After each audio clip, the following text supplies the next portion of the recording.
JEE main exam అప్పుడు focus చేయాల్సిన కొన్ని విషయాల గురించి ఇప్పుడు మాట్లాడుకుందాము.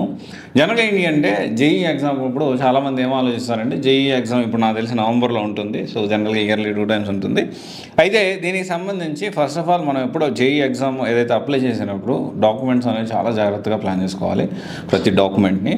ఆ డాక్యుమెంట్స్ ఏంటి, ఎలా ఉండాలనే దాని గురించి ఇంకొక వీడియోలో మనం మాట్లాడుకుందాం. అయితే దీంతో పాటు జేఈ మెయిన్స్ కానీ, జేఈ అడ్వాన్స్ కానీ రాసేటప్పుడు చాలామంది అంటే వస్తే ఐఐటీలో ఫోకస్ చేస్తారు, లేకపోతే ఈ ఐఐటీ కాకుండా ఏదో చిన్న చిన్న కాలేజెస్లో ఫోకస్ చేస్తూ ఉంటారు. కానీ ఇక్కడ ఐఐటీస్లో కూడా top IIT college NIRF ranking ప్రకారం టాప్లో ఐఐటీ మద్రాస్ ఉంది, తర్వాత ఐఐటీ ఢిల్లీ ఉంది, ఐఐటీ బాంబే ఉంది, IIT Kanpur and IIT Kharagpur వరుసగా 5 ప్లేసెస్లో ఉన్నాయి. అయితే తెలుగు స్టేట్స్లో చూసుకుంటే IIT Hyderabad and IIT Tirupati ఉంది. ఐఐటీ హైదరాబాద్ తిరుపతి 7లోనే 8లోనే ఉన్నట్టుంది ఎన్ఐఆర్ఎఫ్ ర్యాంకింగ్ ప్రకారం. సో ఇక్కడ ప్రతి దాంట్లో అంటే ఐఐటీ మద్రాస్లో 36 కోర్సెస్ ప్రొవైడ్ చేస్తున్నారు. తర్వాత వచ్చేసి 5 ఇయర్ ఇంటిగ్రేటెడ్ కోర్సెస్ కూడా ఇంట్రడ్యూస్ చేశారు ఈ మధ్య. అంటే 5 years integrated, BTech with MTech రెండు కలిపే ఉంటే 5 ఇయర్స్ ఉంటుంది. కాకపోతే అండ్ తర్వాత వచ్చేసి ఏంటి అంటే ప్రతి IIT institution AIML data science అనే కోర్స్ని తీసుకొచ్చారు, లాంచ్ చేశారు. దాంతోపాటు మనకి ఇక్కడ ఐఐటి కాన్పూర్లో చూసుకుంటే బీఎస్సీ కోర్సెస్ ఉన్నాయి, దాదాపు 8 కోర్సెస్ ఉన్నాయి.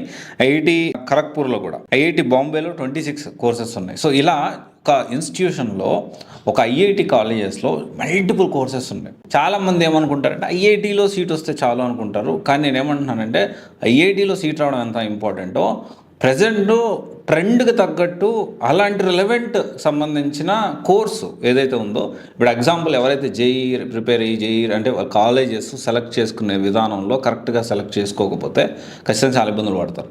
సో దీనికి సంబంధించి చాలామంది చాలా ఎక్కువ హ్యూజ్ అమౌంట్ ఛార్జ్ చేస్తున్నారు. సాధ్యమైనంత వరకు మీరు అంత ఎక్కువ అమౌంట్ పెట్టద్దు. 10,000 ఛార్జ్ చేస్తున్నారు. జేఈ కౌన్సిలింగ్ ఏ కాలేజ్ బాగుంటుంది, ఎలా ఉంటుంది అని చెప్పినందుకు 10,000 మరి దారుణం. అలా కాకుండా సో మీరేంటి అంటే కొంత స్టూడెంట్స్ కొంత రీసెర్చ్ చేయండి. సో సాధ్యమైనంత వరకు ఎవరిని అప్రోచ్ అవ్వద్దు, నన్ను కూడా ఏం అప్రోచ్ అవ్వద్దు.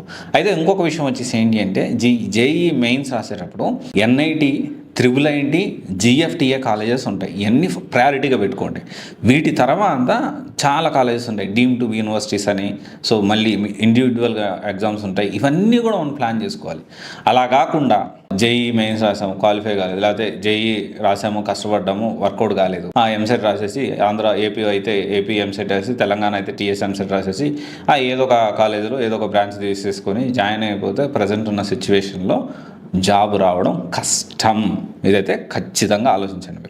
ఎందుకంటే ఇప్పుడు నేను చూస్తూ ఉన్నా చిన్న చిన్న కాలేజెస్లో అనుకోవచ్చు, చిన్న కాలేజ్లో గ్రాడ్యుయేట్ చేసి బయటకు వచ్చిన వాళ్ళకి జాబులు రావంటే చాలా కష్టపడాల్సి వస్తుంది. ఓకే, కాలేజ్ క్యాంపస్లో జాబ్ రాకపోతే బయటకు వచ్చి ఓపెన్ మార్కెట్లో జాబ్ తెచ్చుకోవడం అనేది చాలా కష్టం. ఎగ్జాంపుల్ ఇప్పుడు 2026 పాస్ అవుట్ వాళ్ళే వస్తున్నారు. వీళ్ళేంటి 2012, 2013 అంటే 2010 ఒక 14 ఇయర్స్ 15 ఇయర్స్ బ్యాక్ వాళ్ళందరూ కూడా నాన్ ఐటీ నుంచి ఐటీలోకి రావాలనుకునే వాళ్ళతో పోటీ పడాల్సి వస్తుంది.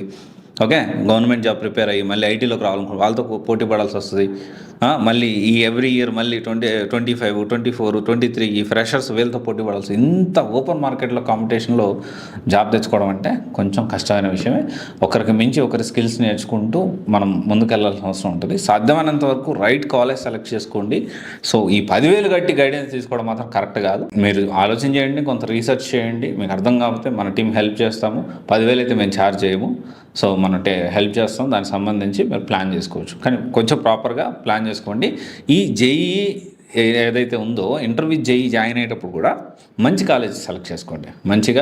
మంచి కాలేజ్ కొంచెం మనకు పుష్ ఇచ్చి అన్ని ఎగ్జామ్స్ బిట్సాట్, తర్వాత ఐజరు, నైజరు ఇట్లాంటి ఎగ్జామ్స్కి అన్నిటికీ గైడ్ చేస్తూ పిల్లల్ని చదివించే ఏదైతే కాలేజ్ ఉందో జూనియర్ కాలేజ్ వెతుక్కొని జాయిన్ అవ్వండి. హైదరాబాద్ అయినా, విజయవాడ అయినా. Okay, all the best. This is Raj signing off.